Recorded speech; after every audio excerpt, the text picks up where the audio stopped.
Prosper Thy Neighbour, a new foundation for China's foreign policy by Azian Adnan, from victimhood to vision.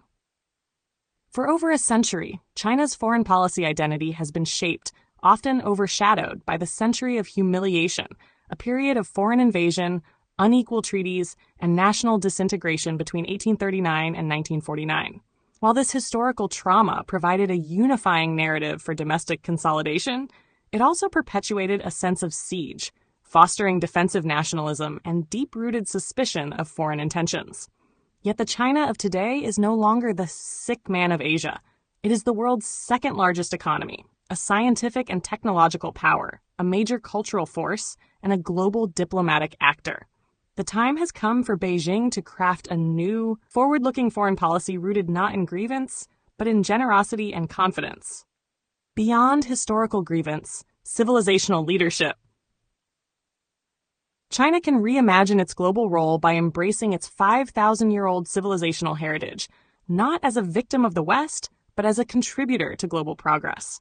Rather than wielding history as a weapon of memory politics, China might lead by example, drawing on Confucian ideals of harmony, reciprocity, and benevolence. Such a civilizational approach does not abandon national interests. It reframes them within a higher ethical order, positioning China not as a challenger to global norms, but as a custodian of alternative values, rooted in balance, non-coercion, and moral responsibility. The Belt and Road as a Prosper Thy Neighbour doctrine. The Belt and Road Initiative, BRI, launched in 2013, is often framed in Western commentary as a tool for geopolitical leverage, but its potential as a vehicle for regional uplift and South-South solidarity remains real. Recast as a Prosper Thy Neighbour strategy, BRI can foster lasting peace through interdependence. This means going beyond infrastructure and financing. A credible Prosper Thy Neighbour doctrine would involve capacity building, local employment, environmental safeguards, and cultural respect. If China invests in its partners' long-term success, not just in their ports and power plants, it will earn trust and admiration, not just market access. Ecological leadership and the green mandate. As climate change intensifies, China has an opportunity to move from being the world's factory to becoming its green engine. Already a leader in solar power, electric vehicles, and green finance, China could pioneer a planetary ecological pact, exporting green technology and sharing sustainable practices, particularly with countries vulnerable to environmental degradation. Rather than replicating the extractive patterns of past empires, China could embody a post-carbon ethic, mutual resilience, green development, and environmental justice. In this vision, China would help lead humanity not into competition for dwindling resources, but into cooperation for planetary survival. A community of shared future, made real. President Xi Jinping's concept of a community of shared future for mankind can serve as a lodestar, but it must be substantiated by action. Practical multilateralism, through climate diplomacy, pandemic cooperation, disaster relief, and peacekeeping, can demonstrate that China's rise benefits not just itself, but all. Real influence comes not from domination, but from being seen as reliable, empathetic, and indispensable in times of need. If China can be counted on when it matters most, its leadership will be welcomed rather than feared. Listening, not just leading. In the new multipolar world, soft power arises from humility. China must not only lead, it must listen. Engagement with ASEAN, the African Union, Latin America, and the Pacific Islands must be based on respect, not rhetoric. The Bandung spirit of 1955, of sovereign equality, mutual respect, and cultural dialogue can be revived, not as nostalgia, but as a blueprint for new global relationships. No country, however powerful, can thrive in isolation. China's strength must lie in its ability to create shared spaces of opportunity, security, and meaning.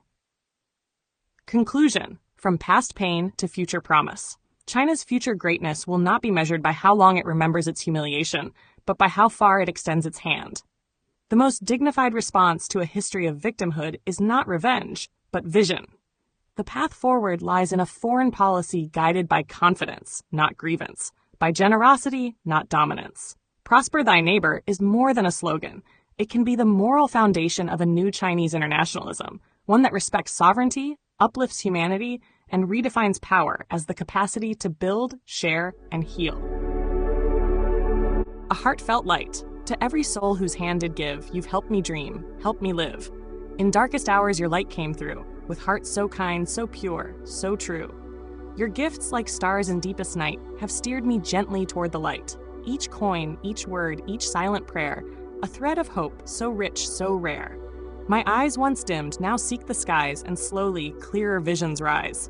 Because of you, I dare to see the world again. Its grace, its plea. Your compassion's flame will not just stay with me alone. It lights the way for others wandering through despair to feel the warmth of selfless care.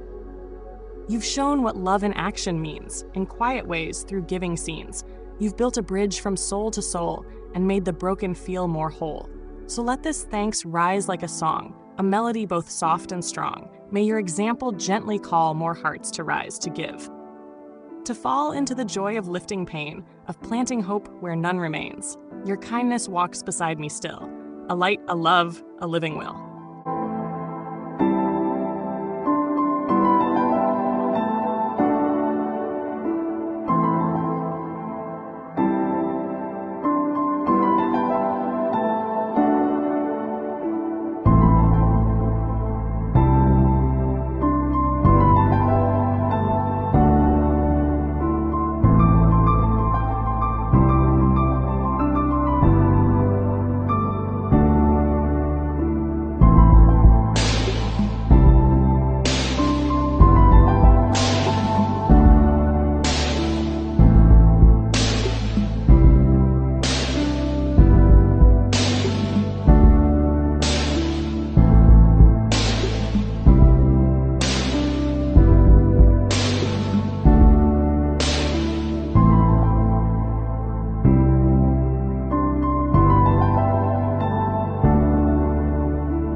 Don't forget to hit that subscribe button to show your support.